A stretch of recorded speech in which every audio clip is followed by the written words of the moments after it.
काफी वक्त गुजर गया। अंधेरे में एरी फायर की लपटें हिल रही थीं। उस पर बनी लेवल 2 आर्चरी टावर्स चुपचाप मौत को रोकने के लिए तैयार थी। पर आज रात कुछ अलग थी। यंग मास्टर, सब शांत क्यों हैं? किसी ट्रैप में कोई मूवमेंट नहीं हुई? चैन फैन ने भी ध्यान दिया। उस ग्रुप का बड़ा मॉन्स्टर पहले ही जख्मी होकर भाग गया था। शायद सारे आसपास के मंकी हेड घोस्ट्स खत्म हो चुके थे, या उसने उन्हें बुला लिया था। बिना नई स्टोन्स के एरी फायर ज्यादा नहीं चलेगी। टेंशन में रात गुजर गई और सुबह हुई। सुबह की परिंदों की आवाज और फिर अचानक एक कदमों की तेजी।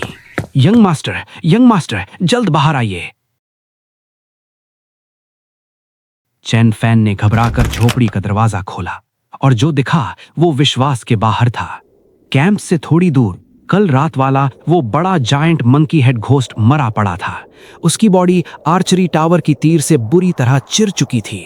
उसके मरने से जो लूट मिली वो किसी खजाने से कम नहीं थी। एक एक करके क्रिपल्ड मंकी ने उसके खून से सने दिमाग से पूरे 17 एरी स्टोन्स निकाल लिए। और बस इतना ही नहीं, जमीन पर 2 और चीजें पड़ी थीं जो सफेद रोशनी छोड़ रही थीं।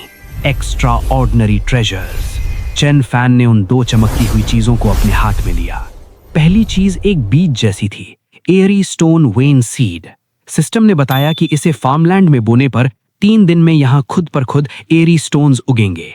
पर इसके लिए एक फार्मलैंड और फर्टिलाइजर की जरूरत थी। फर्टिलाइजर्स मतलब मरे हुए एरी क्रीचर्स का मांस। परफेक्ट। चैन फैन मुस्कुराया। उसने दूसरे ट्रेजर की तरफ देखा। वो एक छोटा सा भाला था, God slaying spear.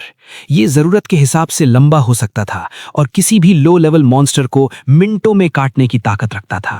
Crippled monkey, ये पकड़ो। आज से ये भाला तुम्हारा है। अब से तुम्हारी ताकत आम कल्टीवेटर से कहीं ज्यादा होगी। क्रिपल्ड मंकी के हाथ कांप गए। किसी ने आज तक उस कचरे जैसा ट्रीट किए जाने वाले नौकर को एक एक्स्ट्रा ऑर्डिनरी ट्रेजर तक नहीं पकड़ाया था। उसकी वफादारी अब हदों को पार कर चुकी थी। बिन वक्त गवाए चैन फैन ने 10 स्टोन्स हवा में उछाले और अपनी एरी फायर को लेवल 2 में अपग्रेड कर लिया। लपटें और ऊंची हुईं और आग की सेफ जोन 20 मीटर तक फैल गई।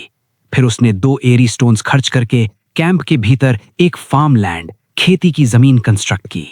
दोपहर तक दोनों ने मिलकर सारे मरे हुए मंकी हेड घोस्ट की बॉडीज उस फार्मलैंड में दान कर दी और उस पर एरी स्टोन वेन सीड बो दिए। एक खेती जिसका फल मौत उगाएगा अपने आप में किसी चमत्कार, मिरेकल से कम नहीं था।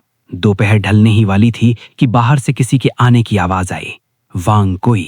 स्टेशन 17 का मास्टर अपने बैलगाड़ी पर खाना और पानी लाया था। जैसे ही उसने अपना पांव कैंप के घेरे के पास रखा, उसकी सांस गले में अटक गई। स्टेशन मास्टर चैन, ये सब क्या है? लेवल 2 एरी फायर और 2 लेवल 2 आर्चरी टावर्स। वांग कोई का दिमाग पूरी तरह से घूम चुका था। आम लोग शायद ना समझें, पर वो जानता था कि इस वेस्टलैंड पर इतनी भारी स्ट्रक्चर्स बनाने वाला सिर्फ एक आर्किटेक्ट हो सकता है। और चैन क्लैन ने ऐसे ही हीरे को कचरे में फेंक दिया। उसने वहां कुछ जाहिर नहीं किया, बस सामान रखा और इज्जत से चला गया। पर उसके दिल में एक आग जल रही थी। वो अब किसी क्लैन का वर्कर भी नहीं बनना चाहता था। इस आदमी को अब समझ आ गया है।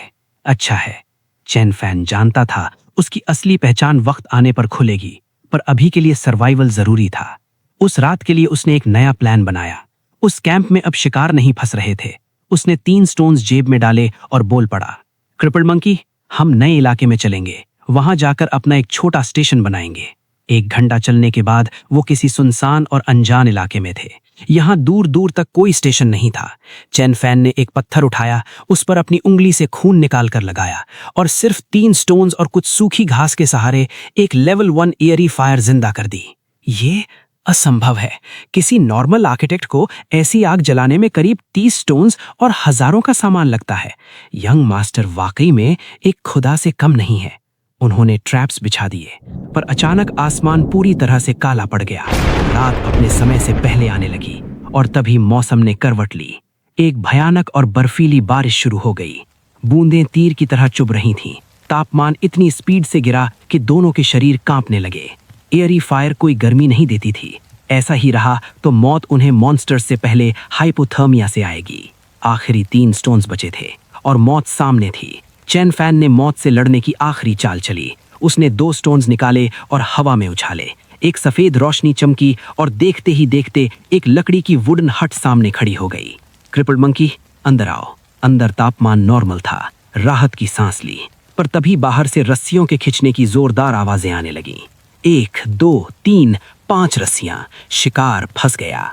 चैन फैन दरवाजा खोलकर तेज बारिश में कूद पड़ा। उसने पूरी ताकत लगाकर रस्सियों को खींचा।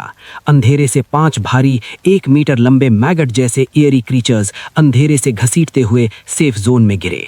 इनकी मुंह पूरे सर के 90% हिस्से को घेरती थी, पर उससे पहले कि वो हमला करते, क्रिपल्ड मंकी ने अपने गॉड स्लेइंग स्पीयर से सीधा उनके भेजे में स्ट्राइक किया। फक फक, एक ही झटके में 5 शिकार ढेर हो गए। उस रात बहुत लंबी थी। ट्रैप्स पर एयरी क्रीचर्स बारिश की बूंदों की तरह आ गिरे। सुबह की किरण आते आते उन्होंने एग्जैक्टली 47 एयरी क्रीचर्स को मार गिराया और 47 एयरी स्टोन्स जमा कर लिए। ये एक बम्पर हार्वेस्ट थी। जब दोनों उन ढेर सारी बॉडीज को अपनी गाड़ी पर लाद कर वापस अपने कैंप आए तो वो पूरी तरह से कीचड़ और खून से सने थे। मगर इस बारिश में कैंप लौट कर आना उन्हें सच्चे घर लौटने का एहसास दिला रहा था। पर एक मिनट, कैंप के दरवाजे के पास कोई खड़ा था। वांग कुई और उसका आदमी बारिश में पूरी तरह भीगे अपने कैंप को छोड़कर यहाँ खड़े चेन फैन का इंतजार कर रहे थे। उनके चेहरों पर जो आतंक था वो देखते ही बनता था। स्टेशन मास्टर वांग, तुम लोग इतनी बारिश में यहाँ क्या कर रहे हो? स्टेशन मास्टर चेन, खत्म हो गया सब कुछ। इस साल रेनी सीजन 1 महीने पहले आ गया है। बारिश यहाँ कोई आम चीज नहीं। रेनी सीजन में एयरी क्रीचर्स दीवानों की तरह आग पर हमला करते हैं। रेनी सीजन 1 महीने चलता है। आम लोग ये ऋतु आने से खौफ खाते थे, क्योंकि बारिश में परपेचुअल नाइट और लंबा हो जाता था। 37 साल पहले जब ऐसा हुआ था तो पूरे वेस्टलैंड पर एयरी टाइड आई थी। एक बाढ़ जो सब कुछ निगल गई थी। लाखों लोग मरे थे और इस तूफान में वांग क्लैन ने स्टेशन 17 को अकेला मरने के लिए छोड़ दिया था। मुझे पता है आप कौन हैं। मुझे सिर्फ आप पर उम्मीद है। वांग कुई ने एक पाउच सीधा चेन फैन के कदमों में डाल दिया। उसकी सारी जिंदगी की जमा पूंजी 137 एयरी स्टोन्स सब चेन फैन को सौंप दिए। उसके आंसू बारिश से जल्दी बह रहे थे। दोनों वहां इस तरह सरेंडर कर चुके थे जैसे आखिरी उम्मीद से दुआ मांग रहे हों। चेन फैन ने आसमान की तरफ देखा।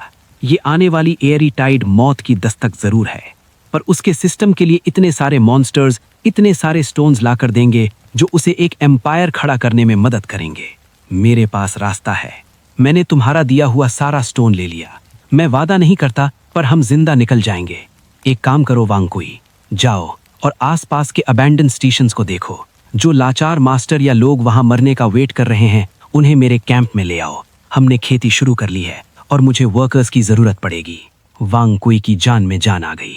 उसे जिंदा रहने की एक चमकती हुई उम्मीद मिल गई थी। जी मास्टर, कहते ही दोनों आदमी अपनी आखिरी सांस लगाकर उन लाचार और तबाह हो चुके स्टेशंस को बचाने दौड़ पड़े। पीछे कैंप में चेन फैन अब गणित लगाने में जुट गया। उसके पास करीब 200 एयरी स्टोन्स हो चुके थे। अगर ये सब लोग आ गए तो डिफेंस को तगड़ा करना पड़ेगा। 200 स्टोन से वो 2 रास्ते चुन सकता था, या तो आर्चरी टावर्स को लेवल 3 में अपग्रेड करना, या फिर सीधे कैंप के चारों ओर भारी सिटी वॉल का निर्माण करना। चेन फैन का फैसला तय था। शाम होते होते बारिश में भीगते हुए लोग इस स्टेशन में घुसे आ रहे थे। 6 लोग और आए। उनमें एक जऊ मो था जो अपने सीने से लॉन्ग ब्लेड चिपकाए रखता था, पर खुद को नकारा समझता था। दूसरा पॉक मार्क्ड वांग और तीसरा वाइल्ड वुल्फ गैंग का छोड़ा हुआ की चोंग। सब मौत के पास जाकर इस आखिरी तिनके का सहारा लेने पहुंचे थे। तुम लोग खुद डरे हुए हो। भला मैं कैसे मान लूं कि तुम्हारी मौत मेरी नीयत बदल देगी? हम सब यहीं दफन होने वाले हैं। क्योंकि सब जानते हैं कि मैं चेन क्लैन की आर्किटेक्ट मदर का लेजिट बेटा हूं। मेरा यहां चुपके काम करना बस इसलिए था कि मैं अपना बेस बना सकूं। पर मौत आए तो अपनों के मेहरबानी जरूर होनी चाहिए। मुझ पे भरोसा रखोगे तो आने वाला सूरज दिखेगा। सब ढक से रह गए। वो सब चुगलियां जानते थे। चेन क्लैन की मां एक महान आर्किटेक्ट थी। अब उनका पूरा विश्वास उस 20 साल के उस लड़के पर जुड़ गया था। उन बचे हुए 6 स्टेशन मास्टर्स ने भी अपने बचे हुए 176 एयरी स्टोन्स उसके हवाले कर दिए। उसके पास अब करीब 376 एयरी स्टोन्स थे। अंधेरा काया पलट रहा था। आखिरी समय आ गया था खुद को डराने का। चेन फैन सेंटर में आकर खड़ा हुआ और उसने अपनी आंखें बंद कर लीं। देखते ही देखते हवा में सैकड़ों एयरी स्टोन्स तैरने लगे। वो पत्थर लिक्विड का रूप लेने लगे, पर इस बार आग या टावर नहीं बन रहा था। 325 एयरी स्टोन्स एक रूप में तैरकर जमीन को चीरते हुए बाहर आने लगे। बारिश रुक सी महसूस हुई थी। सबकी फटी आंखें देखते रह गईं। जमीन से 5 मीटर ऊंची और 2.5 मीटर चौड़ी भारी भरकम पत्थरों की सर्कुलर सिटी वॉल उठने लगी। एक पूरी की पूरी दीवार ने कैंप को चारों ओर से घेर लिया। और यही नहीं, अगले ही पल दोनों लेवल 2 आर्चरी टावर्स हवा में गायब हुए और खुद ब खुद उस ऊंची सिटी वॉल के बराबर दीवार पर स्थापित हो गए। ये कंट्रोल, ये मैजिकल निर्माण, आर्किटेक्ट सिस्टम होने का कितना खतरनाक लाभ हो सकता है, वहां खड़े किसी मर्द ने जिंदगी में सपने में भी नहीं सोचा था। कैंप अब खुला मैदान नहीं, एक मजबूत किले में बदल चुका था। शाम का अंधेरा छाने लगा था। बची कुची स्टोन से चैन फैन ने बाहर के खेतों को बचाने के लिए ट्रैप्स को डेडली स्पाइक ट्रैप्स में बदल दिया था। दोस्तों, आगे की कहानी बहुत इंटरेस्टिंग होने वाली है। आगे क्या होगा जानने के लिए चैनल को सब्सक्राइब करो और नेक्स्ट पार्ट का जरूर वेट करो।